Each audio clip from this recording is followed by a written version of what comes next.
All right, I've got Jins here with Teenage Engineering, and he's going to show us the new operating system features on the OP-1. What's up? You got your boy Dyreck, aka Native Shades, reminding you to like and subscribe, because today we're going to be talking about Teenage Engineering's OP-1. What had happened was Teenage Engineering, a company out of Sweden, formed up of mechanical, electronic, software engineers.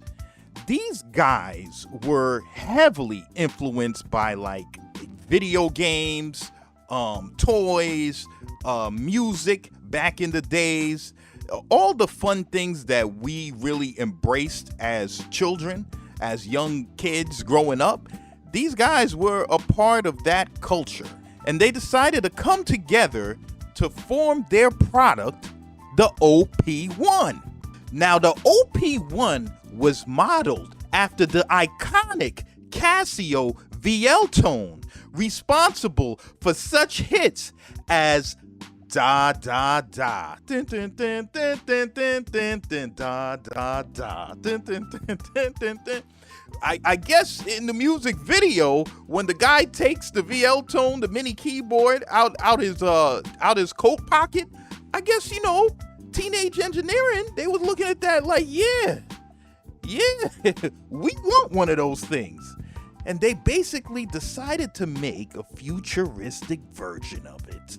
Now, the OP-1 came out around 2011, and you gotta remember the temperature around 2011. The iPad just dropped a year earlier. Steve Jobs dropped the iPad on everybody and changed the world. I think it was 127 million sold.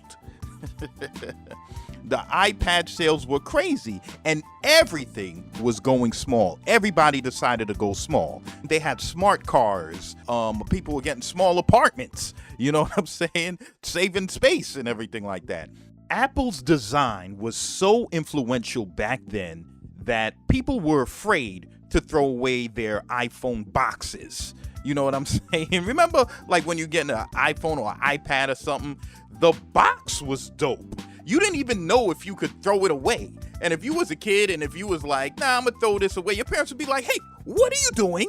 Be like, yeah, I got the iPhone. I'm just gonna throw away the box. You do not throw away that box. Put that box on top of the shelf near your graduation pictures right now. You couldn't throw the iPhone or iPad or iPod box away.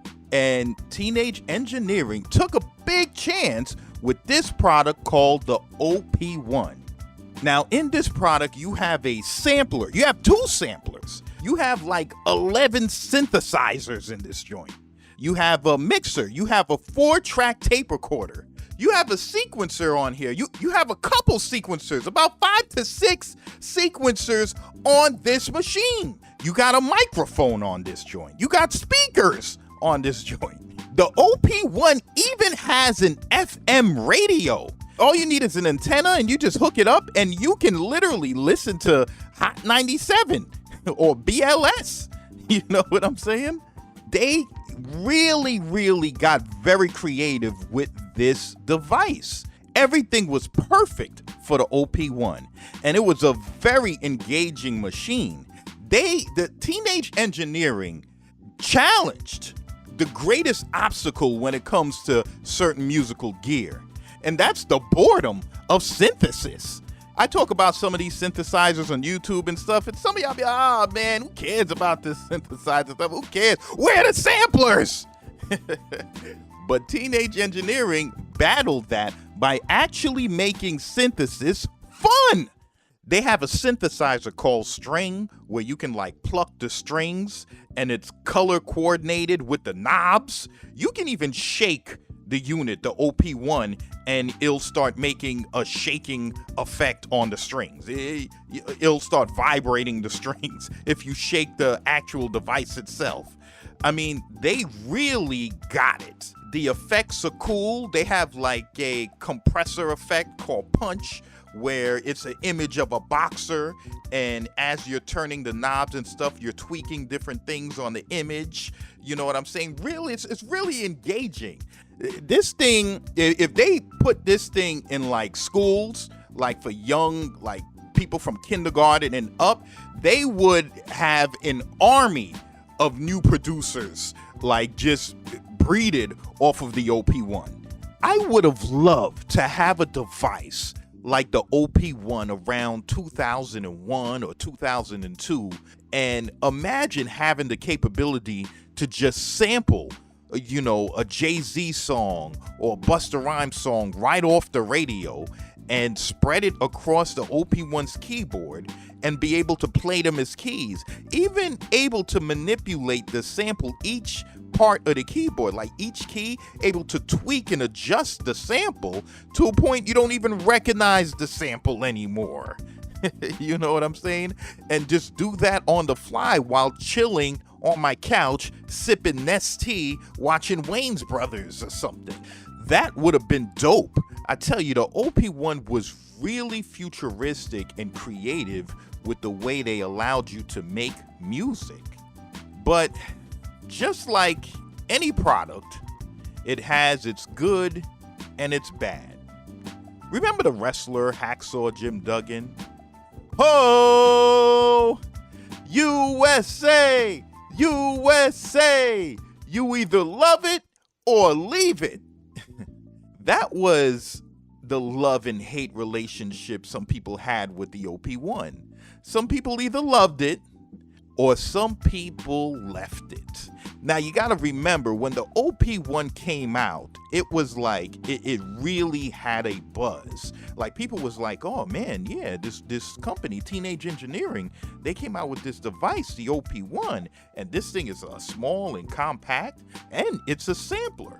And people was like, what, it's a sampler? Yeah, so like picture 1,000 hungry producers running to the electronics store to get the OP-1. They get to the register and they're like, yeah, man, we want the OP-1. And then the salesman behind the register says, okay, yeah, we got a couple of them. It's gonna be $849. $849? Yeah, $849. As the salesman turns around to get the box, and then turns back around to the customer, instead of 1,000 people, it now dropped to 500. People ran out the store, and they was like, I am not spending almost $900 on this little thing. You know what I'm saying? And the OP-1's greatest asset, meaning its size, became probably its greatest liability. A lot of folks just didn't feel it was justified to spend that much money on a unit this small. Now, if you take the features on the OP-1 and put them on like a 61 bed keyboard and give it the 11 synthesizers, the 6 sequencers, 2 samplers, built-in speakers, a microphone, and all of that stuff, people will be like, yeah, I'll pay $1,800 or $2,000 for this unit. But having it on a device this size really made some people skeptical about it.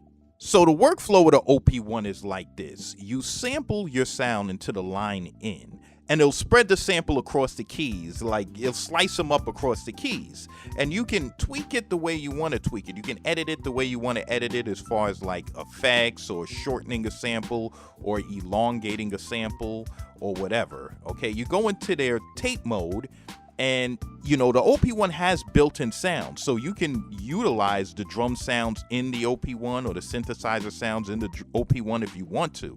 The actual recorder, the actual tape recorder of the OP-1 doesn't have quantize. There's quantize in the pattern mode, the sequencer pattern modes, but there's not quantize on the tape recorder. But you know, you could play your drums live, or you can go to the pattern mode and actually use the quantize there and record it onto the tape. But let's just say you want to play your drums live. You play them live, you create a drum loop, and then you just overdub them with the sounds you chopped up for your sample on the keys. Or you could just scratch all of that and make the beat any way you want to make the beat, basically. So it's It's up to you how you want to create on this device. But a couple things to note: there's no undo button on the tape recorder feature. But what you can do, it has like a copy and paste function. So let's say if you just did something on the track that you like, you can copy it and then continue working. And then let's say if you mess up, you can just paste that part back in, almost like a, copy and paste on your computer and stuff. That kind of makes up a little bit for the undo feature. In a nutshell, that is the OP-1. The OP-1 is kind of like discovering creative ways to make your music, and it sometimes involves adding workarounds to your production to get the job done. Some folks got tired with the workarounds, and they said, you know what, I'm gonna sell my OP-1. I'm tired of the fact I don't have an undo button. I'm getting rid of this thing, man. And they sold their OP-1s. But remember when you was a kid and you would like trade your Transformers or your G.I. Joes to your friend Eddie, and then all of a sudden you see Eddie having a ball with it, like a week will pass by and Eddie's having a ball with it in school and just like, destroying everybody, Megatron and all them cats. And you kind of get a feeling like, listen, I want my toys back, and you end up getting a fight with Eddie in the lunchroom over your Transformers. That was kind of how former OP-1 users felt. So people started mass emailing Teenage Engineering talking about, listen, man, whatchamacallit, we need you guys to remanufacture the OP-1 because they stopped manufacturing it for a minute. And when guys would go to eBay to try to buy the unit, they had cats selling the OP-1 for $8,600. Oh my God. So people was going crazy. They was like, listen, we sold the unit. We're sorry. We love this thing. We love the fact it doesn't have an undo. We love the fact it has an FM radio. We love the fact it has synthesizers in this unit. We want it back. Teenage Engineering said, okay, listen. We had an issue with some screens, so we stopped manufacturing. We talked to these cats in Japan. They said, yeah, they got some Samsung screens for us. So, yeah, we're probably going to be able to manufacture. Just hold on. And Teenage Engineering, kept their word, and they started manufacturing the OP-1.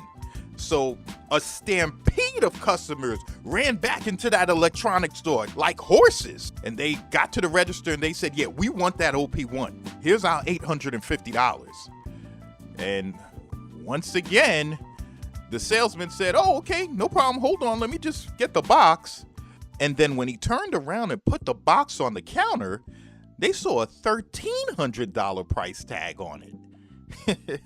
And once again, half of those people that stampeded into the store stampeded out of the store. You know what I'm saying? So some people felt real tight. They was like, hey man, Teenage Engineer, how come y'all hiking up the price? They're like, Teenage Engineering's like, hey, what do you think? These Samsung screens are free? We got to pay for these things, man. $1,300. So some people brought it, some people didn't. But what holds true is the fact that this is a very unique device. This is a very unique piece of gear, the OP-1. It has so many special qualities about it that people love, but it does also have aspects about it that kind of tick people off also. But yeah, man, that's Teenage Engineering's OP-1. What had happened was... So this is your boy Dyreck, aka Native Shades, reminding you to go down low in the description and get that how to make fire beats fast, where I'm showing you how to make fire beats on any sampler, sequencer, drum machine, you name it. I'm using the MPC 500, but you can translate it to whatever you want. So this is your boy Dyreck, aka Native Shades, reminding you to like and subscribe, and I'm signing off.